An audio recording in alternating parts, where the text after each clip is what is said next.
Hello Chronoholics, I am Dr. Karan Madan. As the founder of the largest Indian watch collectors community, it is my duty to bring you amazing watch collector stories from across the country.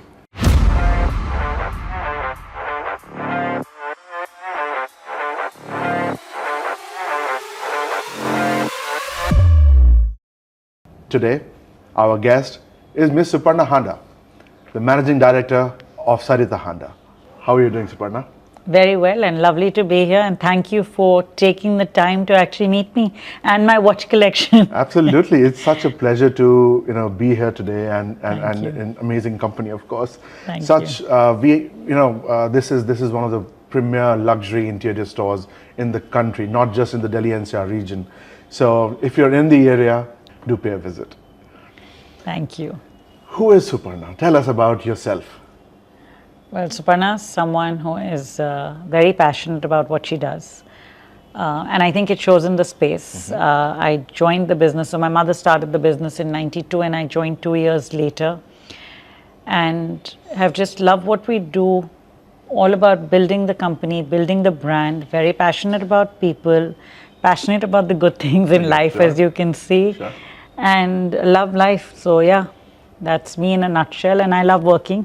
People talk about work-life balance, but to me there is work and there's life, and it's all one. So yeah. Let's just get right down to it. What was your first ever watch? My first ever watch was the Bomb and Mercia, if I'm pronouncing it correctly. Perfectly, I see all these Insta reels of how to pronounce things.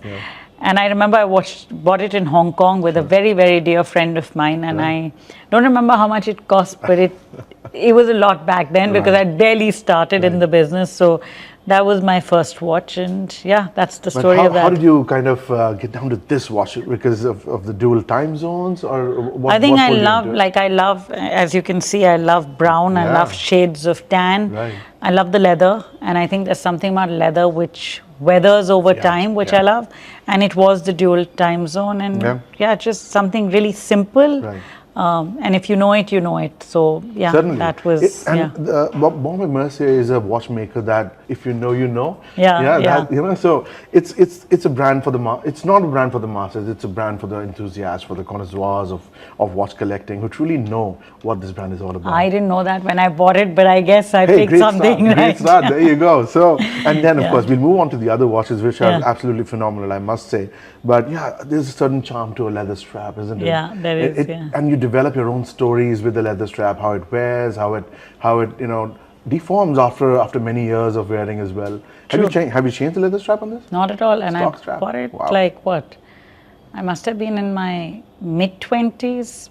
So yeah, it's been a really long time. This thoroughly. I don't really maintain things otherwise, but this one I think I did a good job. Lovely. Yeah. Were there any watches before that? Any watches that you got gifts? It's from parents, from loved ones in the past? Because that's where we all start. So my very sweet husband, who was an ex-army man, I think he got me a spree or something, and and I love red, so I think I have a red swatch. I refused to.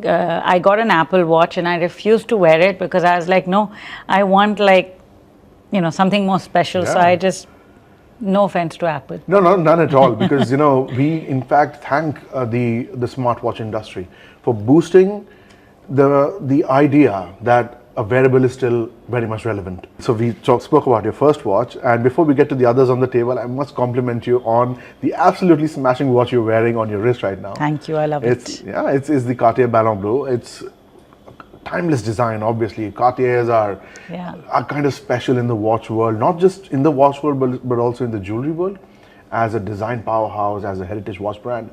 Why this watch? Why the two-tone? Why this size? Because the rest of the watches that I'm seeing here are a little on the, I'm not going to say feminine side, I'm going to say on the smallerish side, but what about this one? This is a good chunky watch. So I think that, as you evolve and as you grow, and as I evolved, I think this represents my personality.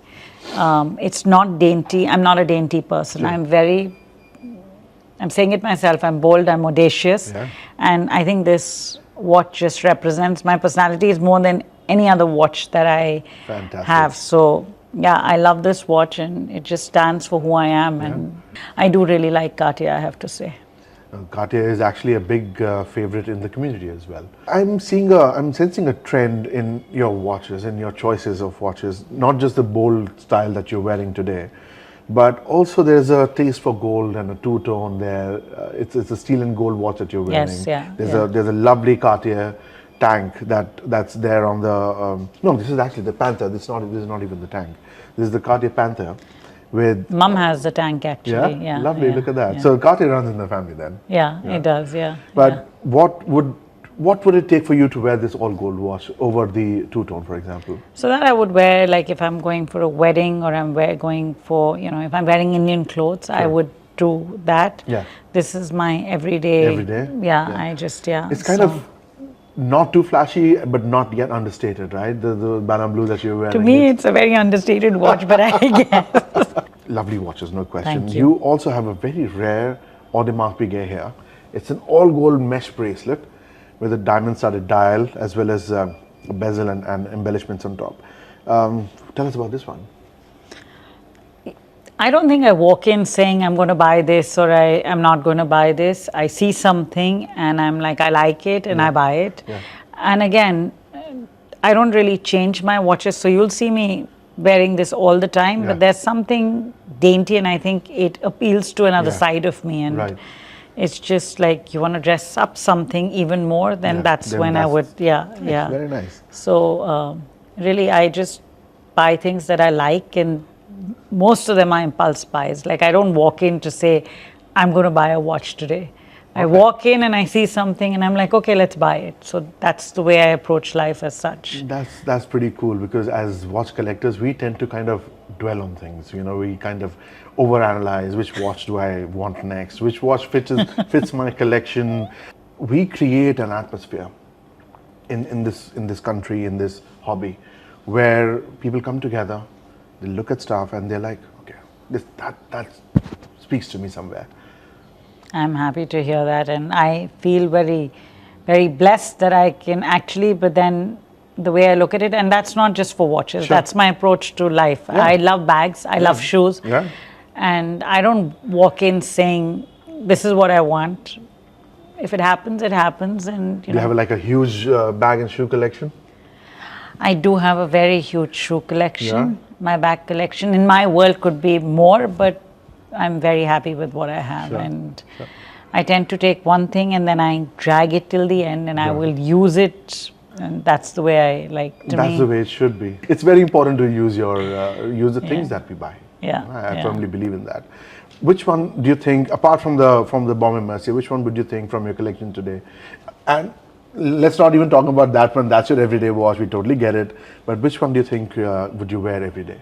I love my Omega because my in-laws actually gifted it to me. Oh, lovely. And it's been in their family. Oh, wow. And again, very simple, very understated. Yes, it is. And again, to me, whether it's Cartier, whether it's Omega, whether it's even the Longines, there's something to be said about just the timelessness of the watches. Sure. To me, I usually, except for this, to me, which is not timeless, at least in my world, it's just too dressy. Like the rest, if you see, are mostly understated. And the gold watches are a little not me if I think about it. But everything else is just, I like timeless things, understated. And if you know, you know. Like if you see the Omega, you don't know. Absolutely. You almost like think it's a regular, it could be anything. And there's, you can never, ever absolutely go wrong with an Omega Constellation, be it any era, any size, any material. Because probably one of the most common Omega watches sold in the country is a Constellation, even today. Oh, I'm learning new stuff from you. I think, and this is purely my opinion, of course. Don't come at me. There are a lot of people out there who will say, "Hey, Karan, you're wrong." So anyway, every lady deserves an Omega Constellation in their collection. I will tell my in-laws that. I don't think they knew that when they gave it to me, but I will be sure to tell them. This is absolutely wonderful. Yeah. And there's lovely Longines as well. I mean, again, my purchase for myself. Yeah? Yeah. It's been some time, so? Like many years ago. Right. No, lovely collection. What was your most recent purchase in terms of watches? The Panther? Yeah. Very nice. Lovely. Yeah, that was my last purchase, and I was looking at the Bulgari, where you have the what are they called? Serpenti? It's a serpentine, but it's like a invisible watch. Like you actually like it's Have to open the mouth of the yeah. So it serpent looks and then- that's right, yeah, okay. yeah. So I was looking at that, and then I was like, no, I'm not buying that. That's not me. So yeah, so I didn't land up buying that. Right. But, yeah. But then I think you made a perfect decision. Yeah, but to Seriously, me, it's- Cartier is just like timeless. It is. and, It really like, is. I've said this already, but you have a seriously amazing collection. Thank you. And I think you've spent enough time on them, right? Do you plan out your next purchase for watches, for example? Like you said, you're not that into watches, I get it. Not but- at all. No, not at all. I'll about one day bags? just walk in. I may call you. I may take your number, and I'm like, I'm thinking of getting this. What do you think? But Yeah. no, I don't have anything. At one point, I'd love to get a Pate Philippe, but Yeah. it'll happen when it happens. Yeah. I don't have. Not in a rush anything. for it, though. No, That's fair. I think, feel everything comes to you when the time is right. Absolutely. So, I yeah. think there's a lot of resonance with my kind of philosophy as well. But what about a bag, though? Do you kind of plan out your bags or shoes? I'm not talking about my bags, but yeah, I've got a bag in my mind, and Yeah. it'll come to me. I have no doubt about that. Have a few Birkins already? I'm not saying anything. No, Godspeed. I hope your desire comes true very soon. Thank you very much. Yeah. The watches, they're fine. This is what brings us together today. But tell us about yourself. You said you joined your mother's brand 2 years after its inception, Right. but you also had a history at Ralph Lauren, Right. right? Tell us about your time at Ralph Lauren. So that was actually an internship. I was at a school called the Fashion Institute of Technology, and the internship program there is fantastic. And I still remember when I went in, I must have been 23, 22, I can't remember. And we had just started doing quilts in India, like mom had Right. just started manufacturing. And they actually gave me this project to say, go study quilts in the market. And I was in New York, and I went all over, went to all the stores, looked at the quilts, looked at price points, did research for them. So they started doing quilts.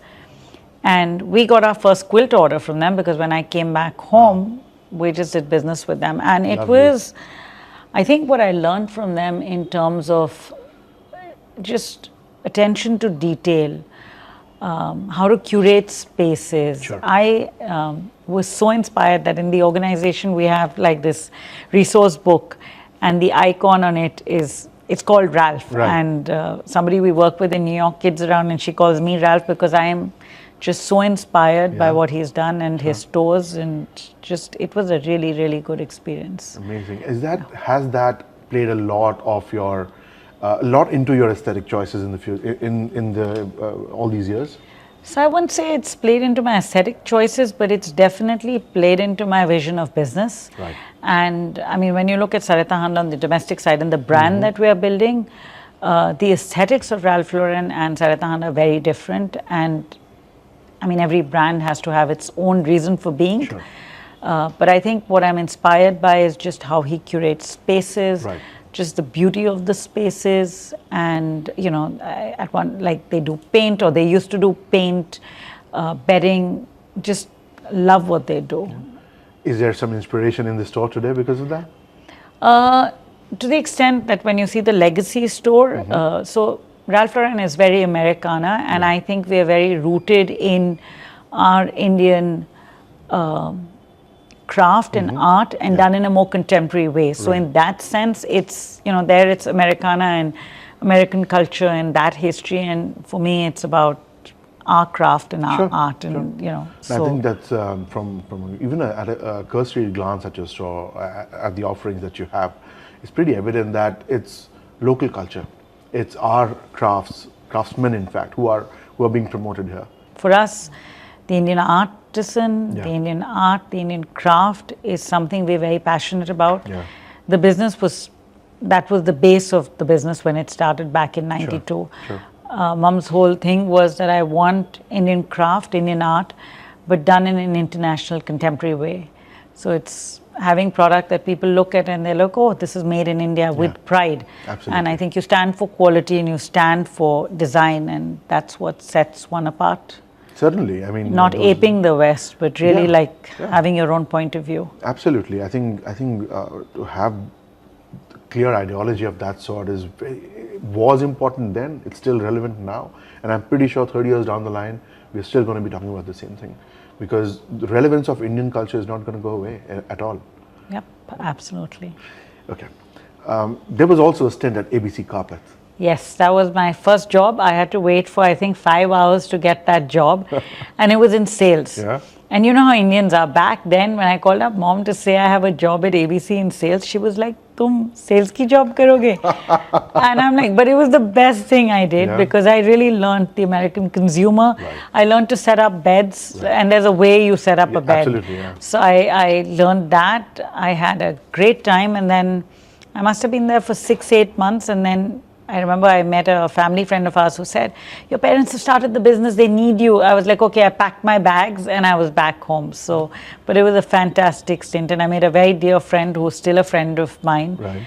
And came and worked with us in India for a while. Oh, wow. So Look at yeah, that. Yeah. so it was a really, really good experience. So for the past 30 years, you've been with Suparna Handa. Absolutely. How has your journey been for you?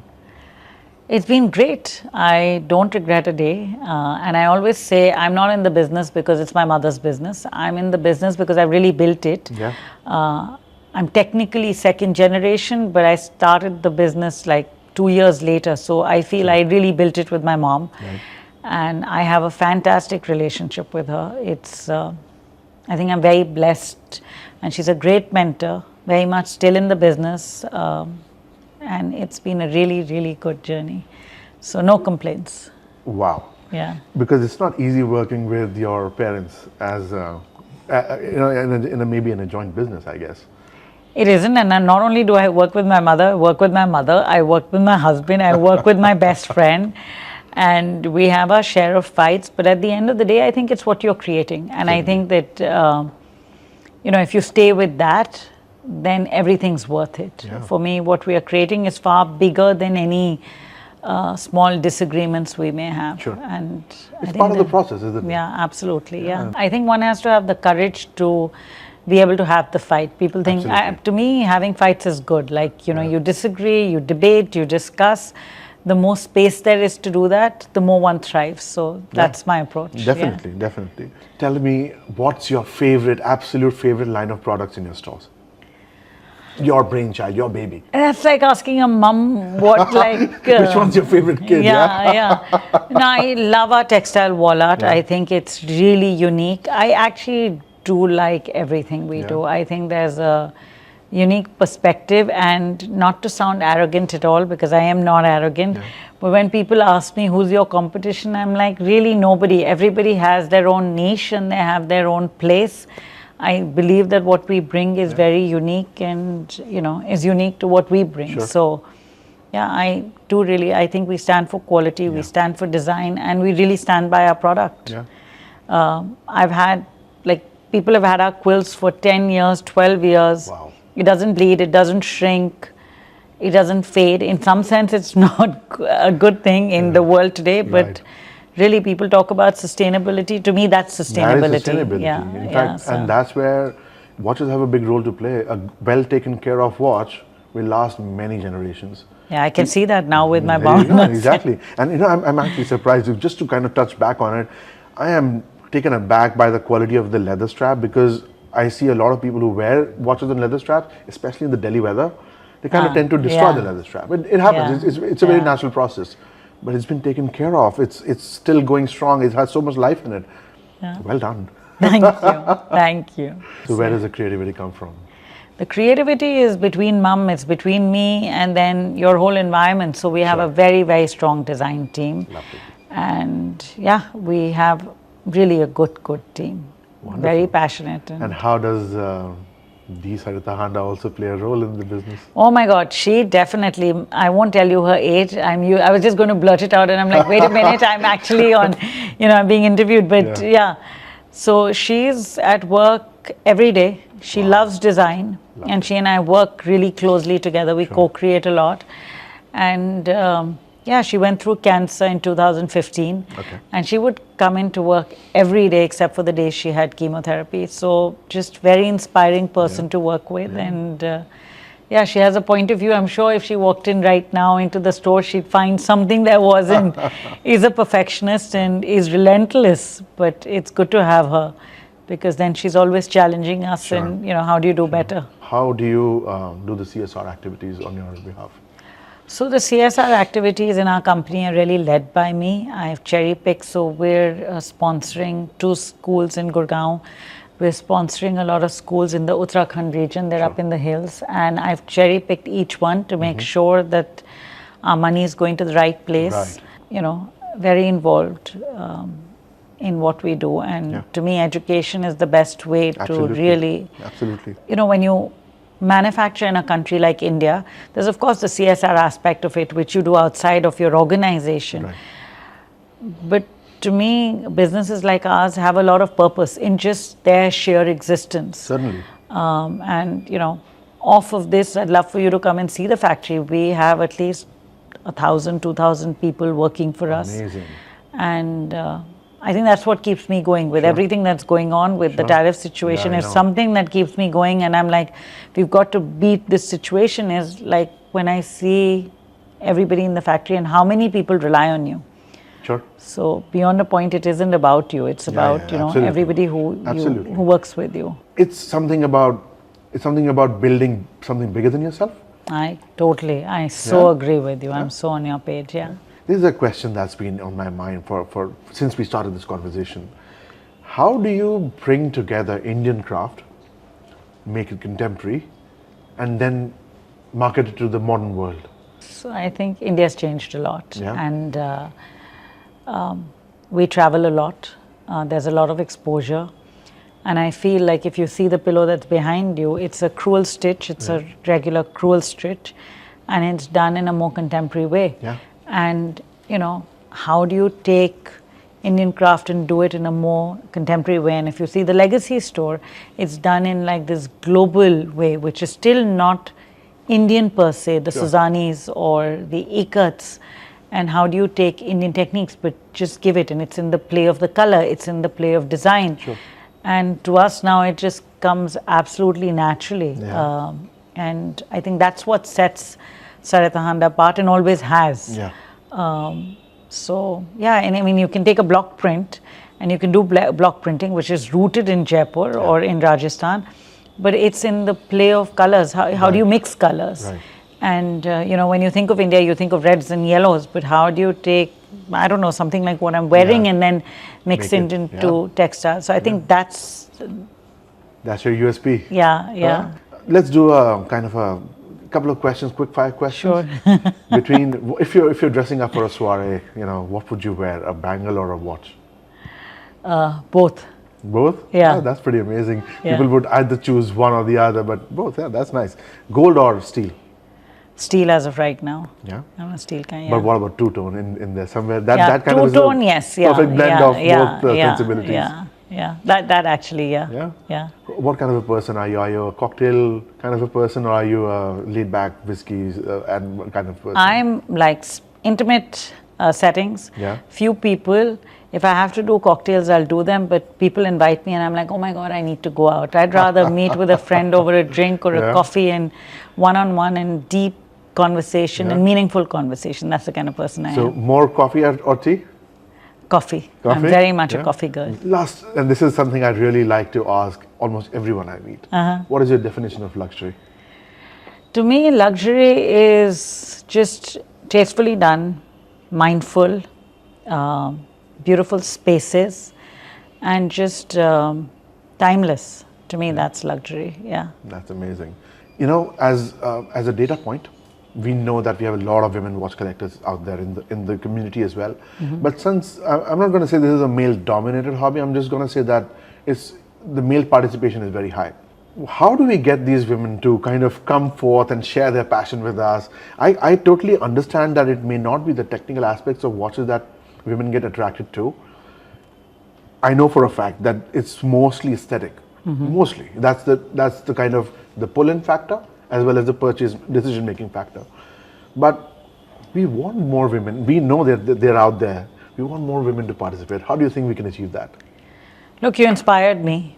Seriously, I did not think of it when I said, oh, we'll chat and we'll have this talk. I didn't think of it. You've actually inspired me to go deeper into my own watch collection. So I think what you're doing may be slow, but it will make an impact. Truly, I'm already thinking like, why men? Like the competitive streak in me is like, why men? Why not women? Right. So I think just be at it, and I promise you'll get us. That is very heartening. Thank you very much. So, well, I think we can all say that we know Suparna Handa a lot better as a watch collector today than ever before. And this has been absolutely wonderful. Thank you for giving us Likewise. your time. Thank you for hosting us in this wonderful store that you've built Thank you here so in much. Delhi. We'll be back soon with another episode of Chronoholic Stories very soon. Stay tuned.